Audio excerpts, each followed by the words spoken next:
एकीकडे भाजपकडून उमेदवारांची पहिली यादी जाहीर झाली आहे, तर दुसरीकडे महाविकास आघाडीमध्ये विदर्भाच्या जागांवरून जोरदार बिघाडी झाली आहे। शनिवारी 10 तासांच्या चर्चेत जागा वाटप ठरलेलंच नाहीये। ठाकरेंच्या शिवसेनेनं तातडीनं बैठक बोलावली, तर काँग्रेस नेते दिल्लीला गेलेत। यात शरद पवारांनी मध्यस्थी करावी यासाठी आदित्य ठाकरेंनी पवारांची भेट घेतल्याचं सांगण्यात येतंय। आता हा वाद मिटल्याची चर्चा आहे। उद्या जागा वाटपही जाहीर होणार असं सांगण्यात येतंय। मात्र नेमकं काय घडलंय आपण ते जाणून घेऊयात।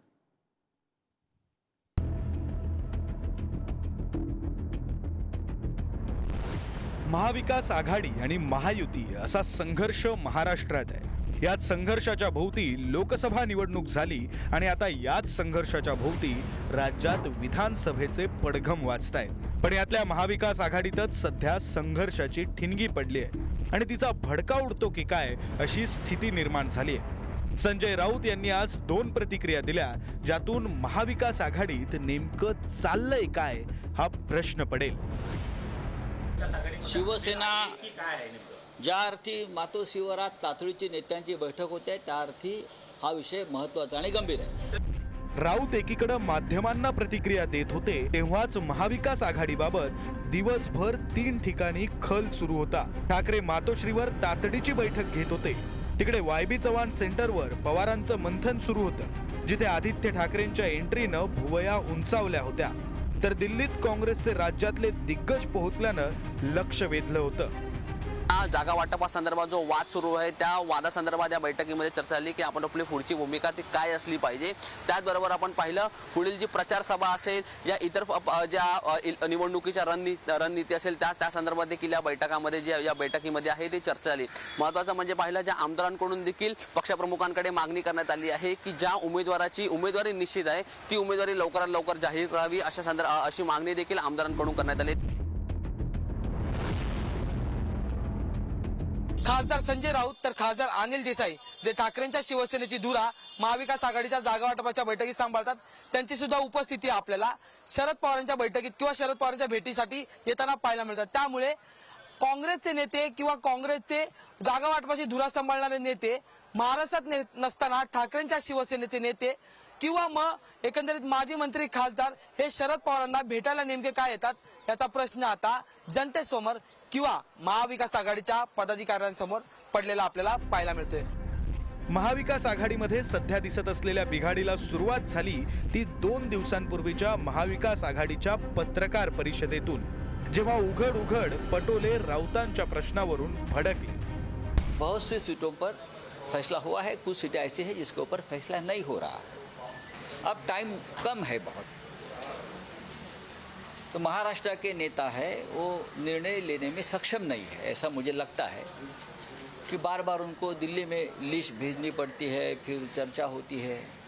अब वो समय निकल चुका है। हम चाहते हैं कि जल्दी से जल्दी ये फैसला हो जाए। संजय राउत के बारे में मुझे कुछ बोलना नहीं।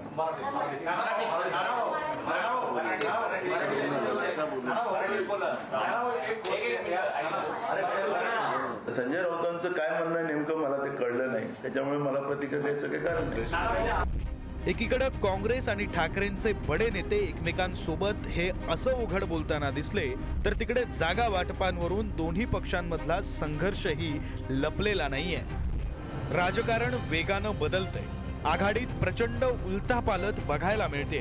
विदर्भ हट्टामुळे काँग्रेस एकीकडे पडलीये, तर ठाकरे हे नाना पटोलेंच्या हट्टीपणा आणि भाषेमुळे संतापले। पवारही बोलत नाहीत, पण मिटवतही नाही। या सगळ्यात आकड्यांचं गणितही समजून घ्यावं लागेल। त्यासाठी ठाकरेंनी लोकसभेत केलेला त्यागही लक्षात घ्यावा लागेल। लोकसभेला शिवसेनेनं 3 जागा सोडल्या, त्या लढल्या असत्या तर शिवसेना 12 आणि काँग्रेस 11 असं चित्र असतं, अशी ठाकरेंची शिवसेनेची भावना आहे। आणि त्यातूनही हा संघर्ष उभा राहिल्याचं चित्र नाकारता येत नाही। राज्यात महायुती विरुद्ध महाविकास आघाडी असाच संघर्ष सध्या अपेक्षित आहे, पण सध्याची आघाडीतली ही बिघाडी पाहता नेमकं संघर्षाचं चित्र उभं राहणं कठीण झालंय। पण त्यातही नुकत्याच आलेल्या हरियाणाच्या निकालांनी महाविकास आघाडीतील तिन्ही पक्ष ताणतील पण तुटू देणार नाहीत हीच शक्यता अधिक आहे। स्वतः ठाकरेंनीही तीच भूमिका मांडली होती।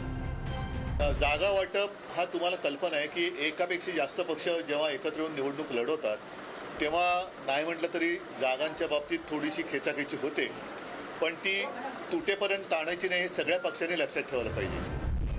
भाजपशी लढायचं तर आपसातले हेवेदावे विसरून एक व्हावं लागेल हे महाविकास आघाडीतले सगळ्याच पक्षांचे नेते जाणतात. काँग्रेसनं तर हे उदाहरणासह हरियाणामध्ये अनुभवलंय. अशात तुटेपर्यंत ताणलं जातं की शरद पवार या प्रकरणी मध्यस्थी करण्यात यशस्वी होतात हे पाहावं लागणार आहे. अनेक जागेवर निर्णय झाला. काही जागेवर चर्चेसाठी आम्ही काही जागा अलग काढलेल्या आहेत. त्या अलग काढलेल्या जागेवर उद्या चर्चा होईल आणि बहुतेक उद्या तिन्ही पक्ष मिळून आम्ही काही जागा आमचे त्या निमित्तानं डिक्लेअर करू असं दिसतं. तुटण्याआधीच या वादाला ब्रेक लावण्यात यश येतं का हे आता बघायचंय. मुंबईहून अजय माने, रिद्धेश हातीम आणि दिल्लीहून शिवाजी काळेसह गुरुप्रसाद जाधव, ब्युरो रिपोर्ट.